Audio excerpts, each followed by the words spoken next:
सभापती महोदय, मुंबईमधल्या सर जे महानगर रक्तपेढी जी सरकारी रक्तपेढी आहे त्या रक्तपेढीमध्ये रक्त चोरीचं रॅकेट, आर्थिक गैरव्यवहार आणि त्यामध्ये आरोग्य विभागाच्या उदासीनतेबद्दल मी प्रश्न विचारला होता। जे शासनाचं पत्र आलंय, उत्तर आलंय, त्या उत्तरामध्ये जे आरोप मी केले होते ते मान्य केलेत आणि हैराण करणारी अशी ही उत्तर आहेत। सभापती महोदय, थोडीशी पार्श्वभूमी सांगणं गरजेचं आहे। चिंचपोकळी इथल्या एका मित्रमंडळाच्या माध्यमातून रक्तदान शिबिर आयोजित केलं गेलं। त्यामध्ये जवळपास 188 रक्तपिशव्या संकलित झाल्या। 188 रक्तपिशव्या संकलित झाल्यानंतर त्याच्यातल्या जवळपास 55 रक्तपिशव्या परस्पर कोणतीही पूर्वपरवाना न घेता कुठलीही अधिकृत नोंदीशिवाय या 55 रक्तपिशव्या बदलापूरच्या माया रक्तपेढी या ठिकाणी पाठवण्यात आला। सभापती महोदय, हा गैरव्यवहार झालाय आणि जो थेट चोरीचा गुन्हा आहे। याच्या बरोबरीनेच खाजगी साठवणूक केंद्र साबू सिद्दीक प्रति पिशवी 665 रुपयांची नियमबाह्य सवलत दिली गेली, ज्याद्वारे खाजगी संस्थांनी प्रति पिशवी 760 रुपये ते 800 रुपये नफा कमवला। ही सरकारी तिजोरीची थेट लूट आहे सभापती महोदय। आणि हे करणारे रक्त माफिया कोण आहेत? हे आहेत त्या रक्त केंद्राचे प्रमुख डॉक्टर हितेश पगारे आणि दुसरे आहे वैद्यकीय सामाजिक अधिकारी भिसे। सभापती महोदय, हे जे दोघं जण आहेत हे दोघंही कॉन्ट्रॅक्ट बेसवर त्या ठिकाणी काम करतात। उत्तरामध्ये असं लिहिलंय, शासनाने जे उत्तर दिलंय त्यामध्ये असं लिहिलंय की आम्ही त्यांना समज दिली आणि ती देऊन सुद्धा दोनदा समज दिली असं म्हणतायत।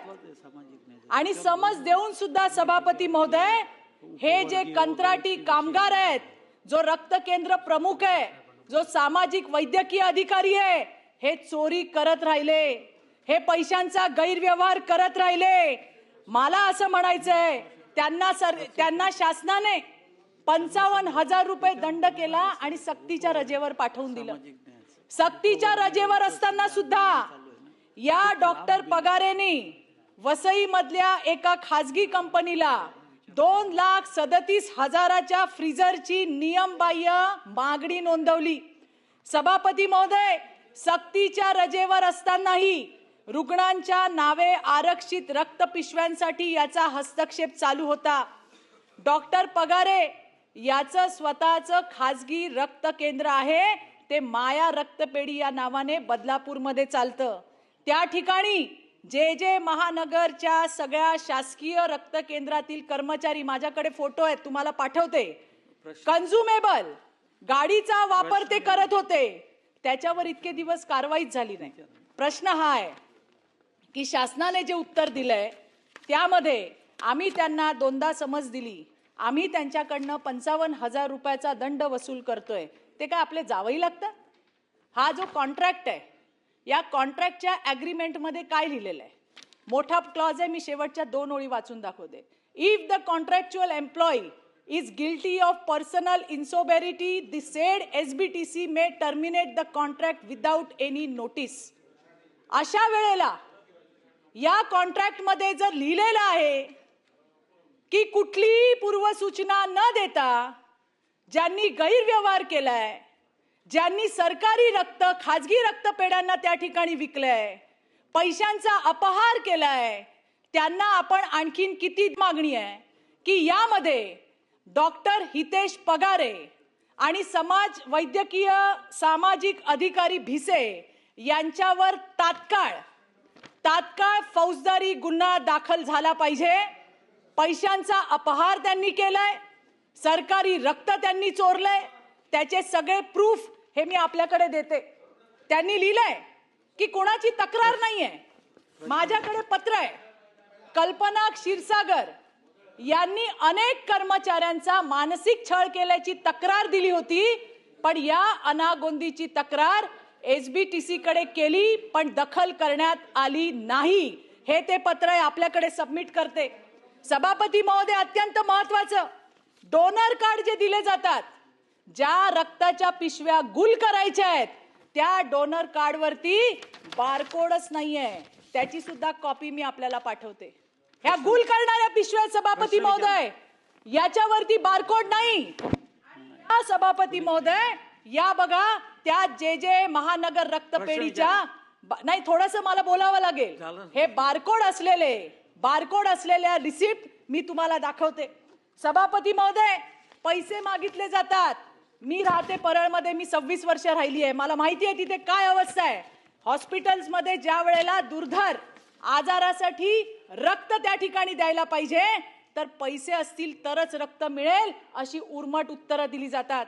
सभापती महोदय, सरकारी रक्ताचा खाजगी संस्थांना नफा लाटण्यासाठी वापर केला जातोय. गरीब रुग्णांना मोफत रक्त नाकारून त्यांची आर्थिक लूट केली जाते. हे म्हणतात आमच्याकडे तक्रारी नाही. ह्या तक्रारीचं मी तुम्हाला देते. त्याच्यात काय म्हटलंय की मी 4 वेळा रक्तदान केलंय, सर्टिफिकेट घेऊन गेलो तर मला रक्त दिलं नाही, माझ्याकडे 1200 रुपयाची मागणी केली. हे पण मी आपल्याकडे देते. सभापती महोदय, हा जो जेजेचा स्टाफ आहे, या हितेश पगारेने स्वतःच्या माया रक्तपेढीसाठी वापरला, त्याचे हे फोटो आहेत, हे मी आपल्याला सबमिट करते.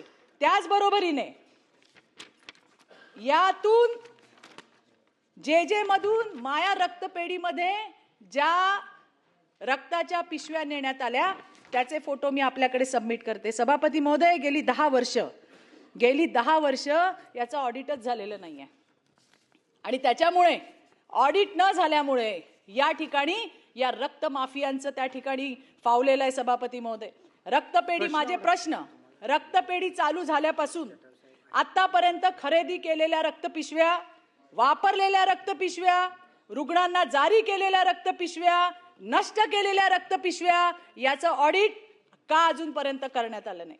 सभापती महोदय, SBTC डॉक्टर अरुण थोरात 31 मार्च 2022 चे हे एकमेव शेवटचे पूर्ण वेळ त्या ठिकाणी सहाय्यक संचालक होते. आता त्याच्यानंतर 2-3 विभागाचा भार असलेला म्हणजे ऍडिशनल चार्ज देणारे अधिकारी त्या ठिकाणी गेले आणि त्यामुळे या कामाला न्याय मिळाला नाही. त्यामुळे पूर्ण वेळ अशा पद्धतीची नियुक्ती कधी केली जाणार आहे, ती तात्काळ केली जावी, ही माझी त्या ठिकाणी मागणी आहे. दुर्धर आजाराच्या रोग्यांना विना व्यत्यय रक्त पुरवठा व्हावा यासाठी शासन कोणती ठोस SOP लागू करणार आहे? दुर्मिळ रक्तगटांच्या सुरक्षेसाठी ऑनलाईन ट्रॅकिंग प्रणाली ही तुम्ही कधी कार्यान्वित करणार आहात? सभापती महोदय, हे प्रश्न तर बरेच आहेत, पण सगळ्यात महत्वाचं, हे जे 2 रक्त माफिया आहेत, एक आहे डॉक्टर हितेश पगारे जो रक्त केंद्राचा प्रमुख आहे, दुसरा आहे भिसे जो वैद्यकीय सामाजिक अधिकारी आहे. त्यांनी आतापर्यंत FDA चे सगळे नियम पायदळीत उडवले. सभापती महोदय, तेच सांगतेय. किती प्रश्न झाले? पुन्हा सगळ्यात महत्वाचा प्रश्न तर हाच आहे की हे जे दोघं रक्त माफिया आहेत, आपल्या कॉन्ट्रॅक्ट मध्ये नमूद केलेलं आहे, यांना तात्काळ टर्मिनेट करून, फक्त टर्मिनेट नाही, त्यांच्यावर फौजदारी गुन्हे दाखल व्हायला पाहिजे आणि त्यासाठी शासन तात्काळ ही कारवाई करणार का, हा माझा महत्वाचा प्रश्न आहे. सभापती महोदय, सन्माननीय सदस्य चित्राताईंनी जी या ठिकाणी लक्षवेधी मांडलेली अत्यंत गंभीर स्वरूपाची ती लक्षवेधी आहे आणि हे बाब लक्षात आल्यानंतर चौकशी करण्यात आली आणि डॉक्टर हितेश पगारे व डॉक्टर भिसे हे दोघंही त्यामध्ये दोषी आढळून आलेले आहेत आणि त्यांना तात्काळ त्यांची सेवा समाप्त करण्यात येत आहे. सभापती महोदय, त्याचबरोबर त्यांच्यावर फौजदारी गुन्हे देखील दाखल करण्यात येतील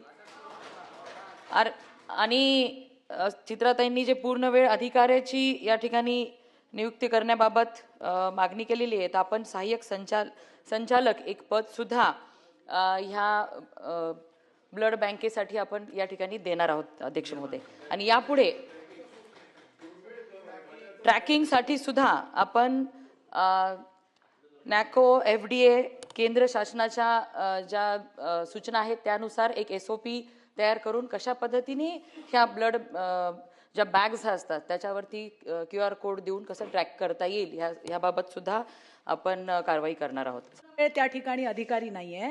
आपला विषय जो आहे तो SBTCचा आहे आणि त्या SBTC जे सरकारी रक्त आहे ते खाजगी रक्तपेढ्यांकडे वळवायचं काम या महाभागांनी केलंय. त्याच्यावरतीची ही लक्ष वेधली आहे. तर त्या दोषींवरती सुद्धा कारवाई मनीषा करण्यात त्याला एक आणि त्यांच्याकडून दंड घेऊन होणार नाही. त्यांनी अतिशय ज्या पद्धतीने या सगळ्या सरकारी रक्त विकलेलं आहे त्याच्यामुळे हे जे 2 रक्त माफिया आहेत पगारे आणि भिसे यांच्यावरती SIT लागली पाहिजे. यांची आर्थिक चौकशी झाली पाहिजे. हे शासन त्या ठिकाणी करणार का? याशिवाय तुम्ही फौजदारी गुन्हे मंत्री महोदय, मी मंत्री महोदयांचे आभार मानते की त्यांनी फौजदारी गुन्हे दाखल करणार, त्यांना तात्काळ टर्मिनेट करणार हे सगळं सांगितलंय. पण सक्तीच्या रजेवर असतानाही त्यांनी त्यांचे नियम त्या ठिकाणी मोडलेत. त्यामुळे अतिरिक्त कारवाई या हितेश पगारेवर होणार का? एक SIT आणि दुसरं अतिरिक्त कारवाई. या ठिकाणी ह्या दोघांवरही FIR दाखल करू आपण फौजदारी गुन्हे आणि त्याच्यातून काही आणखीन गंभीर आढळलं तर SIT दाखल करू. आणि त्यांनी सक्तीच्या रजेवर असताना सुद्धा जे आदेश दिले एवढं धाडस केलं त्याबाबतही त्यांच्यावर कडक कारवाई करण्यात येईल.